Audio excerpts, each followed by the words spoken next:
할렐루야. 우리 옆에 계신 성도님들과 같이 따뜻한 인사를 나누십시다. 만나서 반갑습니다.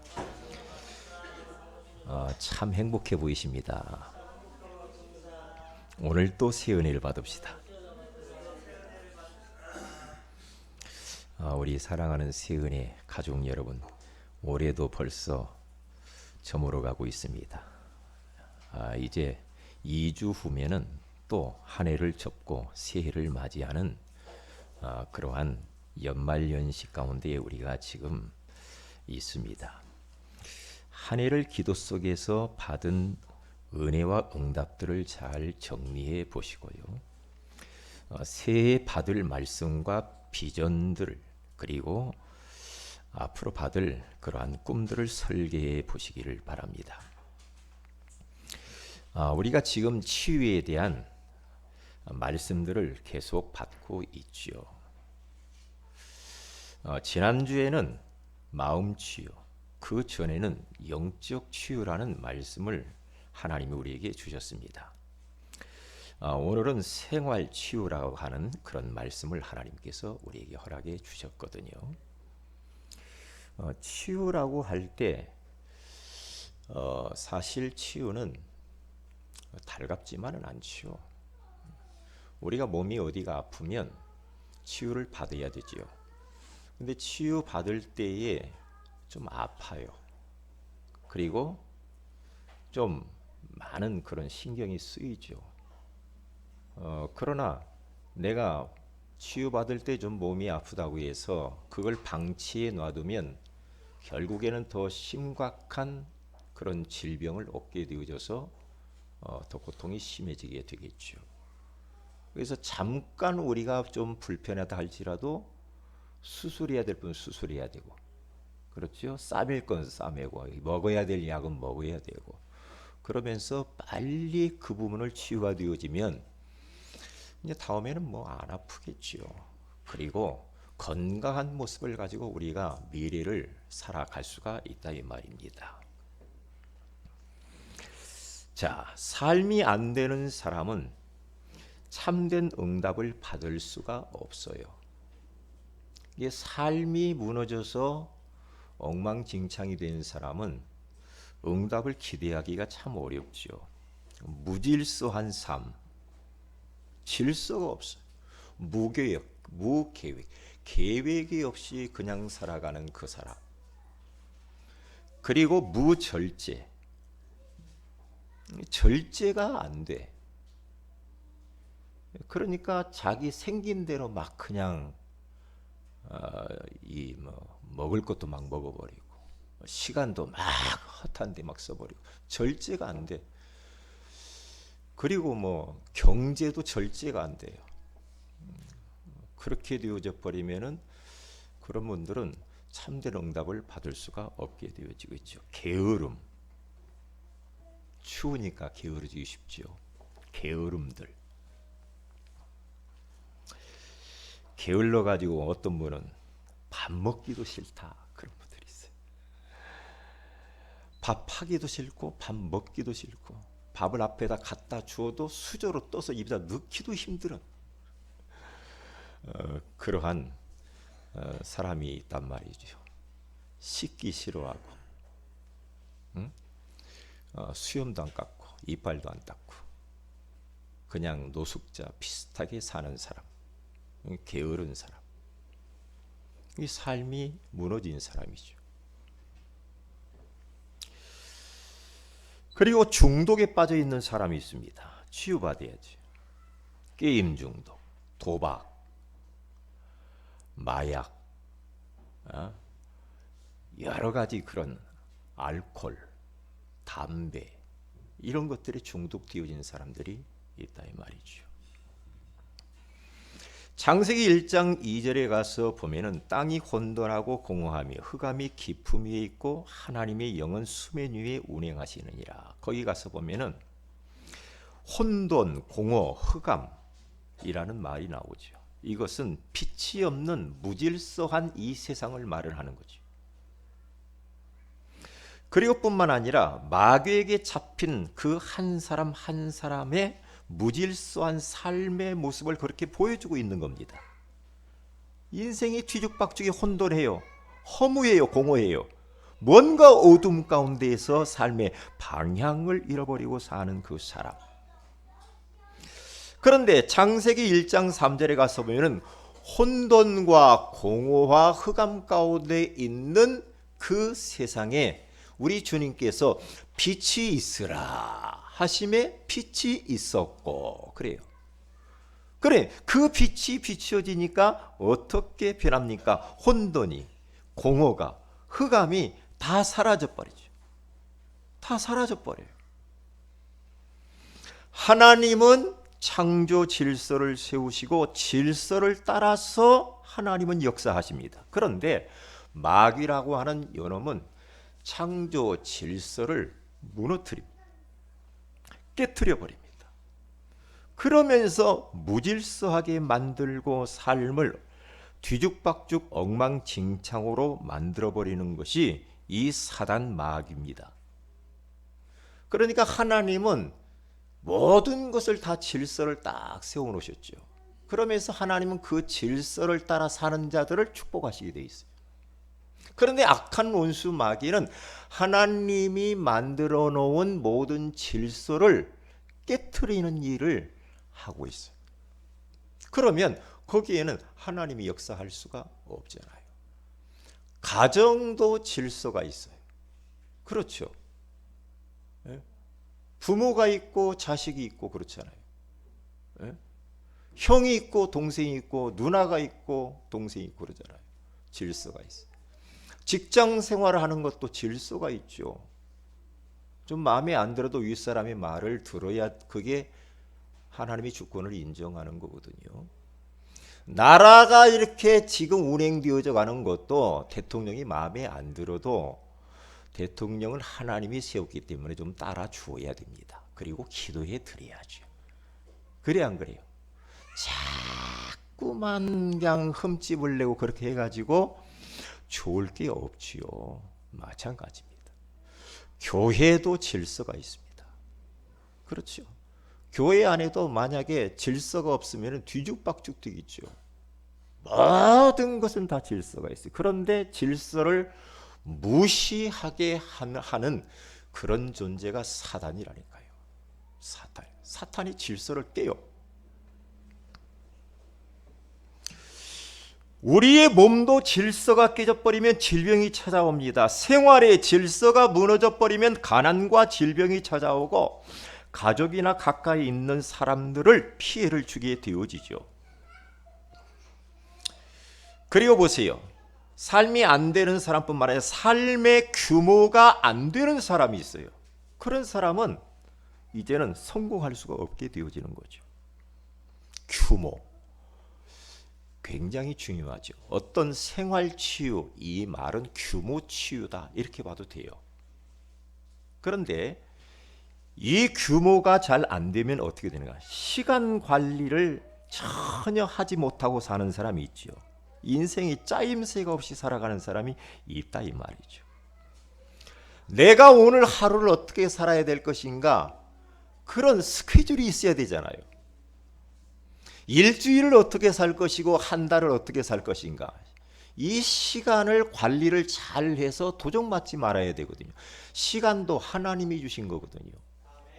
그렇기 때문에 시간을 낭비하면 안 됩니다. 그래서 잘 관리를 해서 주보를 활용해서 여기다 써보시라고요. 그리고 경제 관리입니다. 이런 관리를 잘 해야 돼요. 경제는 하나님이 나에게 맡기신 우리는 청지기에 불과하지 경제의 주인은 내가 아닙니다. 그 경제를 하나님이 원하시는 곳에 잘 쓰면서 관리를 잘 해야 돼요. 어떤 분들은요, 돈 생기면 그날로 끝나는 사람이 있어요. 어떤 분 그런 분이 있더라고요. 참. 아니 한 달 내내 일을 해가지고 돈을 딱 받았어. 그렇죠. 월급을 받았는데 그날 밤에 끝내. 그냥 뭐 다 사람이 너무 좋아. 이 사람 사주고 저 사람 사주고 카드 걷고 그래가지고 다 써. 그래가지고 그 다음 달 또 살라면 카드 메고 하려면 죽어. 그렇게 경제 관리가 안 되는 사람이 있어요. 예? 그렇게.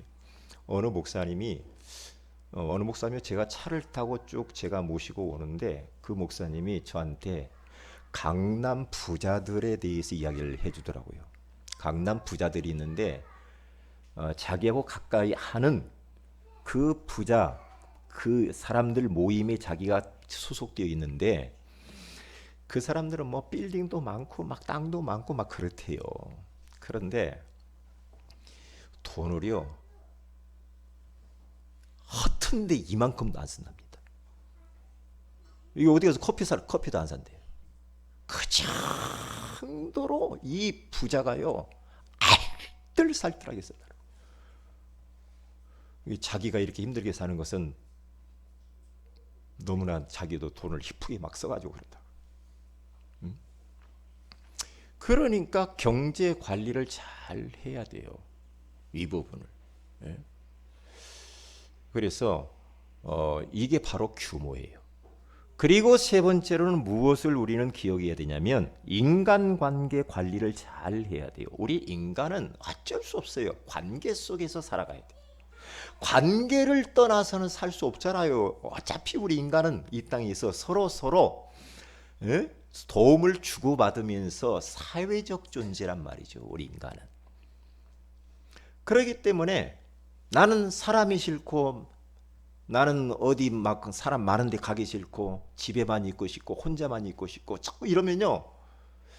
나는 원래 그래 그게 아니라 뭔가 내가 좀 무너진 부분이 있기 때문에 그럴 수도 있어요. 이게 독단적이고 독선적이고 독재적이고 그런 뭐 있죠. 막 어떤 선입견에 붙잡히고 고정관념에 탁 묶여가지고 고집 피우고 나밖에 모르고 이러면 참 곤란합니다. 곤란합니다. 우리는 함께 가는 사람이 되어야 되고 함께 하는 사람이 되어야 돼요. 어디 공동체에 가서도 우리는 하나님 자녀이기 때문에 하나님이 함께하는 자가 아닙니까? 불편해하면 안 되지요. 평안해야 되거든요. 평안해야 돼요. 요셉이 감옥 가도 괜찮았죠. 그렇죠? 노예로 가도 괜찮았잖아요. 평안했단 말이에요. 이런 부분들을 우리가 잘 하셔야 됩니다. 그리고 기본 예절이 있어야 돼요. 왜? 우리는 이 사회적 존재로서 같은 사람들끼리 엉켜서 살아가기 때문에 마땅히 내가 지켜야 될 예절이 있어요. 그렇죠? 예절이 있는데 그런 예절을 배우지 못했거나 그런 예절을 잘못 이렇게 살아가는 사람들 보면은 사람들한테 눈총받고 사람들과의 관계도 원만하지도 못하고 그런 사람은 성공할 수가 없어요. 인사도 잘하고요. 그래야죠. 인사 잘해야 돼요. 그렇죠. 그 예절이에요. 그런 부분들. 가장 기본이 인사예요. 인사. 딱 어디서 두고 만나면 먼저 가서 인사하고. 그렇죠? 어른들이 먼저 인사하기를 기다리지 말고 내가 찾아가서 어른들에게 인사를 먼저 하는 게 그게 도리지.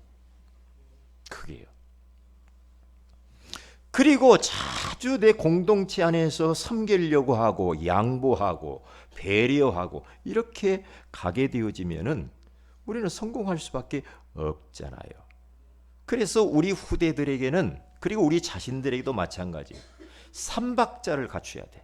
첫째는 예수님의 그 모습처럼 복음으로 각인이 돼야 돼. 예수님을 닮아간다라는 말이죠. 그리고 규모 습관을 어려서부터 잘 가르쳐야 되고 우리가 그렇지 못하다고 한다면 그렇게 우리가 해야 되겠죠. 그리고 실력을 키워야 돼. 내가 얻은 한 가지는 잘해야 돼. 한 가지는. 나는 이 한 가지를 가지고 평생 주님 섬기며 살겠다. 그 한 가지 성공을 해야지. 그렇지 않고 제가요 지난번에 저기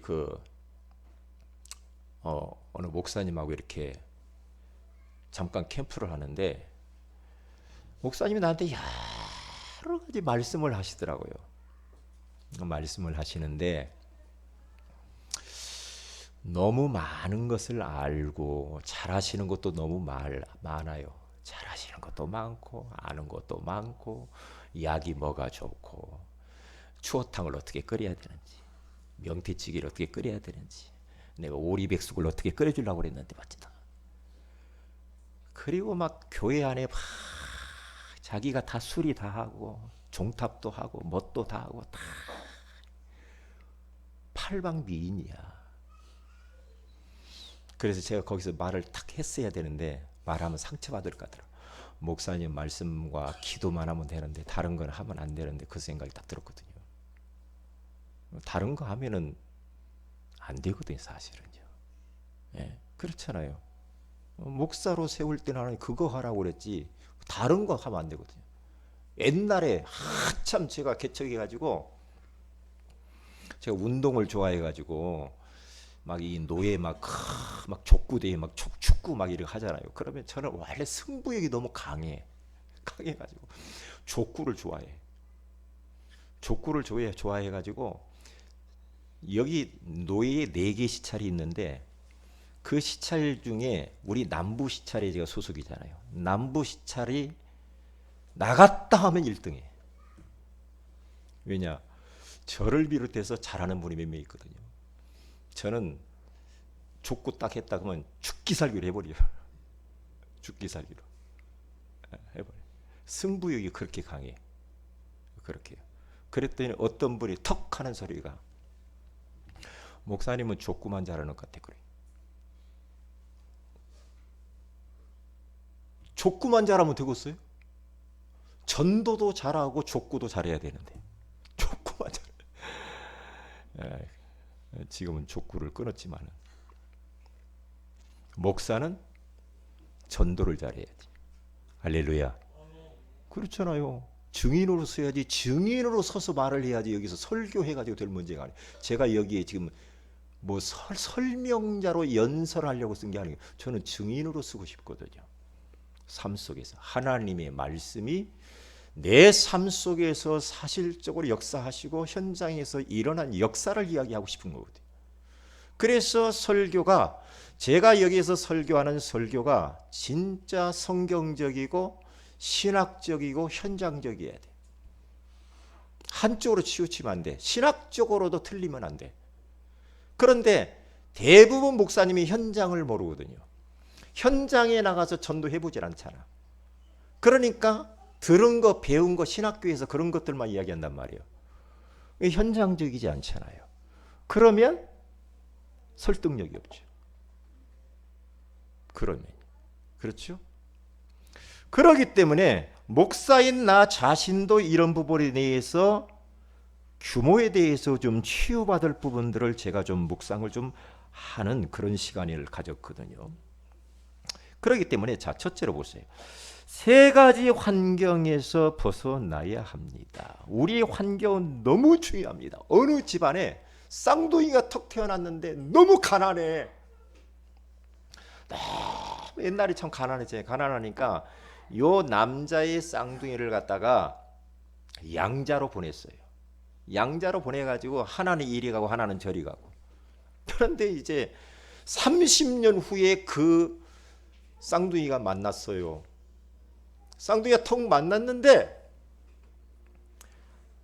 한 사람은 믿음이 아주 신실한 사업가가 딱 된 거예요. 얘가. 그런데 한 애는 알코올 중독자가 되어 있던 거예요. 왜 그런가 딱 봤거든요. 왜 그런가 딱 봤더니 그 양 부모들의 영적 상태와 그의 삶의 상태에 따라서 애들이 그렇게 달라졌다는 거예요. 어떤 환경을 만나느냐가 너무 중요해요. 그래서 맹자도 자식을 잘 키우려고 이사 다니는 걸 보잖아요. 예, 환경이요. 환경이 굉장히 중요합니다. 아이들을 막 이렇게 저렇게 키우라 막 말로 하는 것보다도 환경을 아이들이 잘 될 수밖에 없는 환경을 딱 만들어 놓으면 그 환경이 어려서 다 영혼 속에, 마음 속에, 생각 속에 다 스며들게 들어가 되어 있는 거죠. 환경만 만들어줘 버리면 되거든요, 사실은요. 그렇기 때문에 보세요. 먼저 우리들은 관계의 환경에서 정말로 이 부분을 잘못된 관계를 갖고 있다고 한다면 빨리 그 부분에서 벗어나야 됩니다. 제가 예전에 어려서죠. 10대 때. 이제 뭐 예수 믿은 지 얼마 안 됐고, 근데 이 관계를 이제 불신자들로 같이 이제 친구들하고 맺어놨잖아요. 그러니까 회를 만들어가지고. 그런데 자꾸만 막 이제 막 이 불신자들이니까 막 주일날 놀러 가라고 놀러 가자고 그랬었고 막 이제 막 뭔 일이 많이 생기잖아요. 그래서 결국에는 제가 그 부분을 그 회에서 탈퇴를 합니다. 왜? 이렇게 해가지고는 내가 영적 생활에 도움이 안 되더라고요. 그러면서 정리를 하면서 그들이 막 관계를 단절하고 그런 건 아닌데, 정리를 내가 회에서 빠져나오면서 제가 무엇을 했냐, 그 사람들을 전도 대상자로 삼아서 그들을 놓고 기도하게 됐다. 그러니까 잘못되어진 우리 이 관계는요, 빨리 정리하는 게 좋고요. 진짜 나에게 믿음에 도움을 주고 도전을 줄 만한 그런 관계들을 발전시켜 가야 됩니다. 교회 안에서도 마찬가지요. 교회 안에서도 마찬가지란 말이죠. 어느 청소년과 대학생이 말이에요, 잘못된 사상에 빠진 친구를 딱 만나가지고 인생을 완전히 망가지는 아이들이 있다니까요. 관계입니다. 관계가 모든 것이에요. 관계. 목사님, 저는 아무리 봐도 우리 부부는 잘못 만난 것 같아요. 관계 정리할까요? 그런 건 말하는 건 아니야. 그런 건 말을 하는 게 아니죠. 부모를 바꿔볼까요? 그런 말을 하는 게 아니죠. 대상자로 삼아야죠. 복음적으로. 왜냐하면은 시편 1편 1절에서 2절에 가서 보면 복 있는 사람은 어떤 사람이냐? 복 있는 사람은 관계를 잘 맺어가는 사람이요. 그래서 되나케나라는 말이 있잖아요. 되나케나 막 아무나 막 사귀고 다니고 막 만나고 다니고. 원래 제가 봐도 참 진짜 돌아다니기를 되게 좋아하는 사람 많고요. 그리고 왜 이렇게 사람 만나는 거, 사람이 너무 좋은 사람 많더만요. 그래서 참 대단해. 얼굴도 두껍고요. 막 아무나 막 만나러 다니고.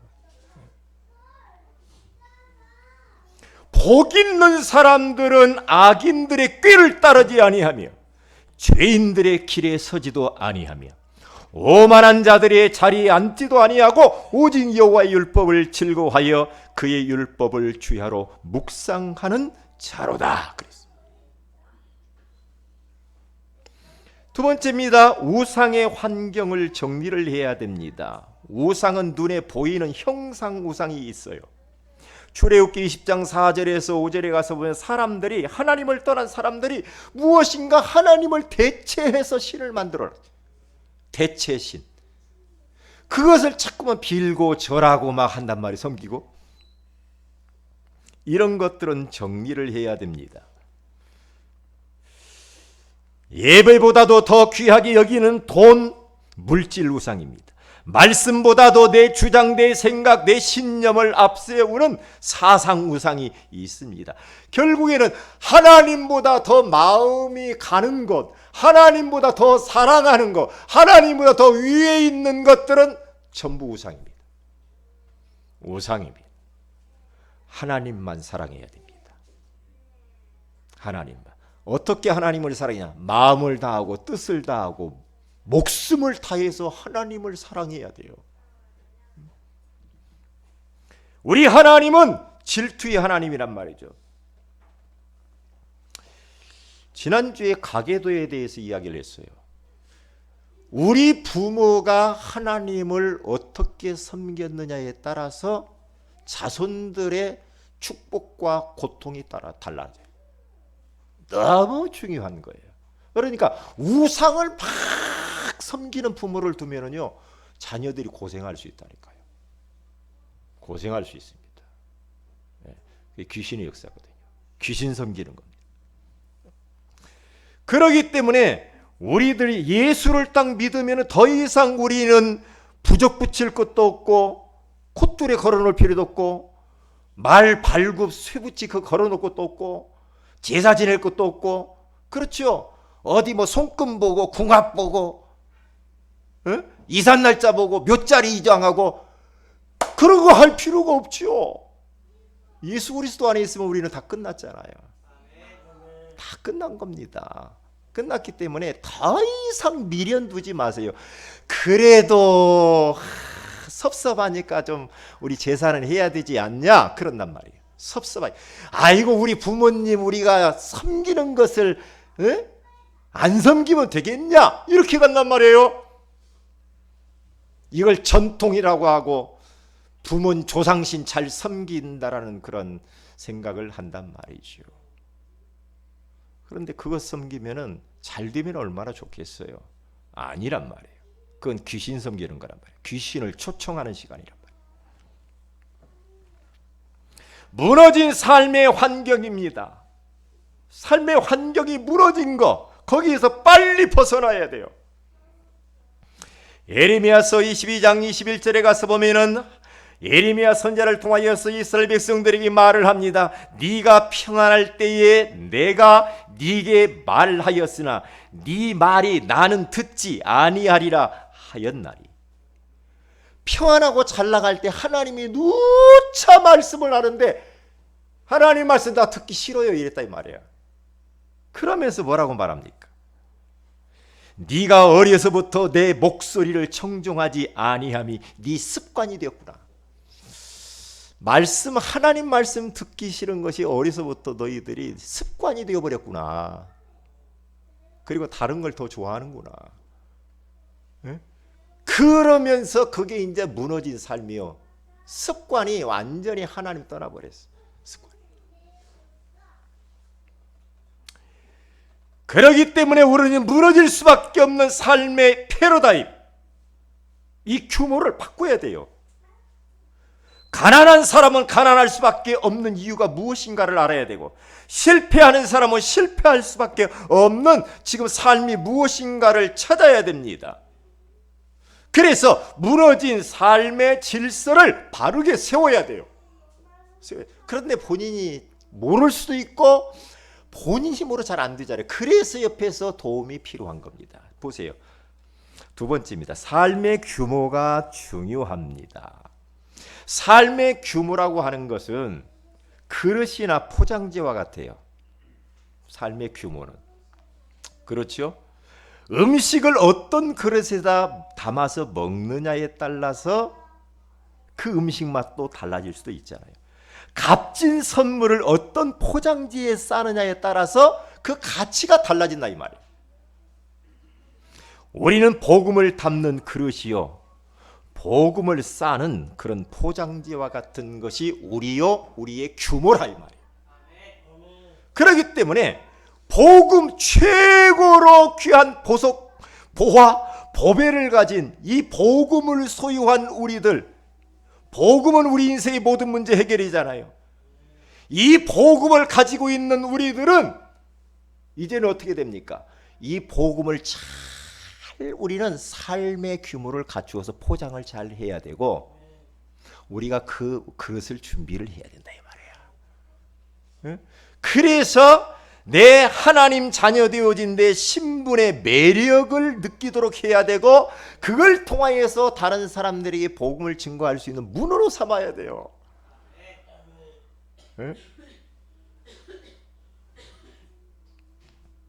그래서 오늘 성경 본문에 가서 봅니다.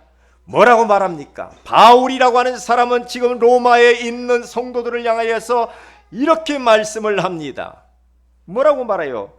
또한 11절 너희가 이 시기를 알거니와. 이 시기라는 말은 뭡니까? 때를 아냐? 때. 지금 무슨 때인 줄 아니? 주님 오실 날이 가까웠다 이 말이에요.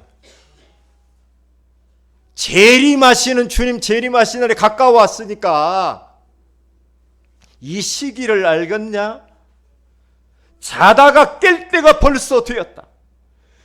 너희들이 처음 예수 믿을 때는 어쩌면 그렇게 뜨겁게 열렬히 사랑하면서 주님을 섬기면서 살았니? 근데 1년이가 2년이가 3년이 가니까 너희들은 영적으로 잠이 들어버렸구나. 주님이 곧 오신다고 하는데 그 예수님 재림하실 그 예수님을 맞이할 준비가 되었니? 맞이할 준비가 되었냐? 이렇게 물어보는 거예요. 그러면서 뭐라고 하면 이는 이제 우리의 구원이 처음 믿을 때보다 가까웠습니다. 주님 오실 날이 가까웠다 이 말이에요. 그러면서 보세요. 주님 오실 날이 가까우면 어떻게 됩니까? 밤이 깊고 낮이 가까웠으니. 그렇지요. 네? 언제가 가장 어두워요? 막 동투 올라올 때 그때가 가장 어둡잖아요. 그러므로 우리가 어두움의 일을 벗고 빛의 갑옷을 입자. 낮에와 같이 단정히 행해라. 주님 오시니까 방탕하거나 술 취하지 말며 음란하거나 호색하지 말며 다투거나 시기하지 말아라. 왜냐? 재림하시는 날이 가까웠어요. 주님 신랑 되신 예수님 언제 오실런지. 그렇기 때문에 우리는 빛의 갑옷을 입고 어둠의 일을 벗고 세상에 취해 있거나 육신적으로 잠들어 있으면 안 되는 것이다. 깨어야 되는 것이다. 그러면서 14절에 뭐라고 합니까? 오직 주 예수 그리스도로 옷을 입어라. 정말로 그리스도로 각인 뿌리 체질화가 되어져서 작은 예수로 살아라. 예수님처럼 살아야 돼요. 작은 예수로 살아야 돼. 그래서 나를 통하여서 예수 향기가 흘러나도록 해야지 육신의 정욕을 위하여 육신의 일을 도모하지 말아라. 이렇게 말을 하는 겁니다. 우리 세은혜교회 성도들은 이제 마지막 이 시대를 살면서 주님의 재림을 맞이할 준비하는 교회가 될 줄로 믿습니다. 우리 주님 언제 오실까? 오늘 밤에 오실려나? 우리 주님이 언제 오실까 말이야. 그래 영적으로 잠들어 버리면 안 돼. 세상 것에 깊이 빠져가지고 육신적인 것에 깊이 잠들어가지고 영적으로 무감각 상태 가운데 빠져버리면 안 됩니다. 그리스도로 옷 입어야 됩니다. 빛의 갑옷을 입어야 돼요. 그래서 어떻게요? 이러한 빛의 갑옷을 입고 살았던 사람들을 보세요. 창세기 41장 37절에서 45절에 가서 보니까 불신자 바로왕이 요셉을 보고서 반해버렸어요. 신하들에게 우리가 하나님의 영에 감동된 자를 어찌 찾으리요? 전과자 요셉에게 반해버렸어요. 전과자잖아요. 감옥 갔으니까. 그런데 바로왕에게 꿈을 해몽해주고 그러면서 미래에 대한 답을 딱 주고 난 이후에 전과자 요셉에게 총리 자리를 주고 인장만지를 끼우고 수레에다 태우면서 수레 퍼레이드를 합니다. 그러면서 중매를 서가지고 예쁜 여자도 딱 줘요. 전과자인데 요셉이라고 하는 사람이 어떤 사람이었길래 불신자 바로왕이 그렇게 매력을 느끼고 끌렸을까? 저는 우리 교회가 매력 있는 교회가 되었으면 참 좋겠고 우리 사랑하는 성도들이 좀 매력이 있는 성도들, 사람들이 막 보고 싶어하는 성도들, 뭔가 끌리는 사람들이 되었으면 좋겠어요. 끌리는 사람, 보고 싶은 사람, 만나고 싶은 사람, 만나서 막 대화하고 싶은 사람.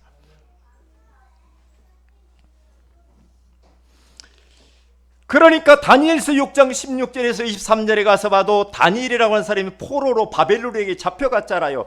그런 어마어마한 그러한 악한 환경 가운데에서도 그는 바벨론 왕 다리오의 왕에게 사랑을 받았어요. 끌리는 사람이 되었어요. 바벨론 왕 다리오 왕이 반해버렸어요. 이제 기도한 것 때문에 이 다니엘이 사자굴에 들어가게 되었습니다. 들어가서 이제 죽을 그런 위기 가운데 빠졌을 때에 이 왕이 얼마나 그 다니엘이 사자밥이 될 것을 걱정을 했는지 밤잠을 못 자요. 나를 꼬박 샜는데 금식까지 해요. 그러면서 너무 막 안절부절합니다. 아니 저 포로로 잡혀온 거 뭐 죽으면 될 텐데 뭘 그렇게 그랬을까? 그러면서 꼬박 잠을 딱 자고 날을 새고 난 이후에요, 새벽에 일찍 일어나 가지고 굴로 막 달려갑니다. 사자굴 앞에 달려가 가지고 이 다니엘을 불러요. 하나님의 사랑하는 다니엘아 하는데 어떻게 부르냐? 어떻게 불렀을까? 슬퍼하면서 불렀대요. 다니엘아, 뭐 이렇게 불렀나 봐요. 에? 네가 항상 섬기는 내 하나님이 사자들에게서 너를 구원하기에 능하셨느냐? 물어봐요. 그때 그 사자굴 안에서 다니엘 목소리가 툭 튀어나옵니다. 왕이여 만수무강하시옵소서. 하나님께서 나에게 주의 천사 사자를 보내서 사자들이 입을 봉하셨으므로 나는 건강합니다. 괜찮아요. 왕이 얼마나 기뻐했을까? 참, 진짜 그게 다 전도의 문이거든요. 예? 그러니까 신분에 맞는 매력남, 매력녀, 끌리는 사람, 그래야 전도가 돼요. 삶이 안 되고 규모가 안 되고 엉망진창으로 아이고 너를 보니까 진짜 나 교회 가고 싶었는데 나 오늘부터 안 가기로 해서 결심했어. 그러면 안 되지. 그러면 안 되지. 매력을 느낄 정도로 당신 보니까 진짜 나 교회 가고 싶다. 그런 사람이 되어야 되지. 할렐루야. 여러분들의 규모와 삶은 전도지요. 여러분의 얼굴은 전도지라니까. 그러니까 행복하게 살아야 돼요. 행복하게. 여러분, 제가 예전에 자꾸 이야기 몇 번 했었는데 만델라 대통령에 대해서 이야기를 했잖아요. 그분은 신실한 크리스찬입니다. 그가 감옥에 가가지고 27년 동안 그 안에 있잖아요. 그런데 그는 감옥 안에 있지만은 그가요, 아침에 일찍 일어나서 하나님께 기도하고 그리고 운동을 했다고 하잖아요. 운동을 하고요. 그리고 나서 신문 보고, 신문을 보는데 신문을 정독했다고 하잖아요. 그리고 채소를 갖고 왔대요. 감옥 안에서 채소를 가꾸면서 그 안에 감옥 안에 있는 죄수들 중에 흑인들 있죠. 흑인들을 불러다가 그들에게 공부를 가르쳤대요. 공부를. 참. 노동일을 하면서도 공부를 가르쳤다고 하잖아요. 그러니까 이 사람들이 이제 그 흑인들이 출소해서 이제 감옥 밖으로 나가가지고 막 소문을 퍼뜨렸다고 하잖아요. 그 감옥 안에 있는 그 만델라라고 하는 사람 진짜 따봉이다 말이야. 내가 그 안에 있어가지고 이렇게 공부도 하고 내가 유식해졌다라고 하면서 막 소문이 나가지고 27년 동안 그 일을 했다니까. 감옥 안에 있지만 딱 규모가 딱 있잖아요. 70세에 딱 나왔어요. 만델라도 뒤에 70세에 딱 나왔는데 건강한 모습으로 나왔는데 그가요 나오니까 막 기자들 막 국민들이 막 환호성을 해요. 벌써 대통령 다 돼버렸어. 그래서 대통령 됐잖아요. 70세. 그거 보세요. 그러기 때문에 우리는 막 환경이 어떻고 뭐 사람이 어떻고 부모가 어떻고 뭐 누구 땜시 그렇게 하면서 스스로 우리는 작아지거나 스스로 무너져 버리면 안 되는 겁니다. 안 돼요. 세 번째입니다. 생활치유입니다. 그러면은 생활이 무너진 이런 사람들을 어떻게 우리가 도와줘야 되겠습니까? 어릴 때부터 자리 잡은 체질을 바꾸기가 쉽지 않잖아요. 오래전부터 각인되어진 무너진 삶의 패러다임, 이것을 빼내주고 치유해 줘야 되는데 단기적으로 잘 안 된단 말이에요. 그래서 장기전을 펴가지고 그런 사람들을 도와줘야 되는데 세 가지를 하시면 됩니다. 같이 동행해 주는 겁니다. 같이 기도해 주는 겁니다. 같이 포럼해 주는 겁니다. 같이 해야 돼.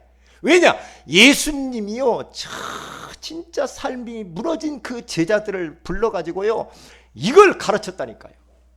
합숙했어요. 같이 데리고 다니면서 합숙하면서 기도가 뭔가, 그렇죠? 그리고 현장이 뭔가, 그리고 뭔가 삶이 뭔가, 모든 부분들을 다 가르쳤다니까요. 전도가 뭔가 다 가르쳤단 말이에요. 그래서 주기도문도 가르치고 기도를 가르치려고 저 겟셋마네 동산에 올라가가지고 제자들에게 기도해라, 시험에 들지 않기 위해서 기도해라, 기도를 가르치잖아요. 기도. 그렇기 때문에 생활이 무너진 사람, 그리고 우리 자신들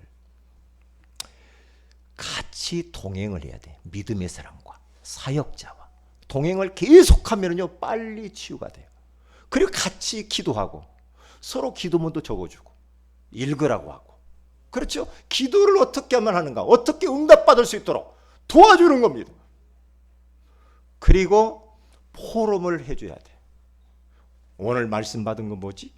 기도 제목이 뭐지? 그리고 우리 앞으로 전도를 어떻게 해야 될 것인지, 그거 내가 할 거 없고 하지만 미션은 뭐지? 이런 것들을 사실적으로 가치라는 말이 같이 해서 그렇게 나눠줘야 돼요. 그러면 어느 날 그 사람이 생각지도 않게 하나님이 성령께서 역사하셔서 치유하시고 변화시킬 줄로 믿습니다. 그렇기 때문에 마지막 결론적으로 시급한 기도응답을 우리가 받아야 되는데 그것을 하기 위해서 뭘 해야 되는가? 작은 미션 홈들을 응답받아야 돼요. 미션홈. 그래서 창세기 1장 2절에 혼돈, 공허, 흑암, 무질서, 무개혁, 무절제, 게으름, 중독, 무너진 이런 부분들, 그걸 치유받아야 돼요. 미션홈을 만들었어요. 응답받아야 돼요. 작은 선교원, 그래서 작은 미션홈을 우리가 응답받기 위한 치유 사역자가 있어야 되고요. 작은 선교원을 통하여서 어려서부터 이 비밀을 가르치려면 후대에 살릴 전문 교사가 필요하고, 작은 성전을 우리가 앞으로 세워서, 저는 막 그 우리 교회가 이제 하나님이 응답 주시겠지만 막 월세가 막 한 달에 막 많이 나가는 것이 나는 굉장히 마음이 좀 그렇거든요. 진짜 월세 없는 성전이 있으면 좋겠다. 그래서 왜? 그 돈 가지고 진짜 선교하면 얼마나 좋겠냐 이 말이에요. 네? 그렇잖아요. 그렇기 때문에 우리는 생활을 이렇게 치유를 받아야 돼요. 그래서 오늘 말씀을 쭉 들으시면서 한번 정리하세요. 여러분 정리하시고, 잘못되어진 패러다임이 뭔가?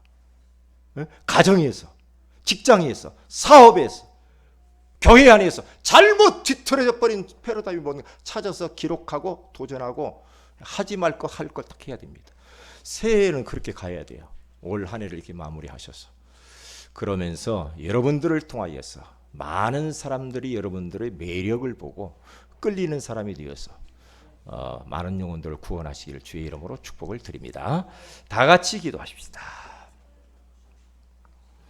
하나님, 오늘 우리에게 생활치유라고 하는 소중한 말씀을 주신 것을 감사합니다. 세 가지 환경에서 벗어나게 하옵소서. 관계의 환경, 잘못된 관계, 우상의 환경, 무너진 삶의 환경에서 벗어나게 하옵소서. 삶의 규모가 너무 중요한데 어마어마한 복음을 우리가 가졌기 때문에 거기에 맞는 우리의 신물의 매력을 느끼도록, 그러면서 전도의 문을 우리가 여는 그러한 기회로 삼을 수 있도록 우리의 삶의 규모를 치유하여 달라고, 생활을 치유하기 위해서 같이 동행하고 같이 기도하고 같이 포럼할 수 있도록 인도하시고, 시급한 기도응답 세 가지를 우리 허락해 주옵소서. 우리 다 같이 한번 합심해서 기도하십시다.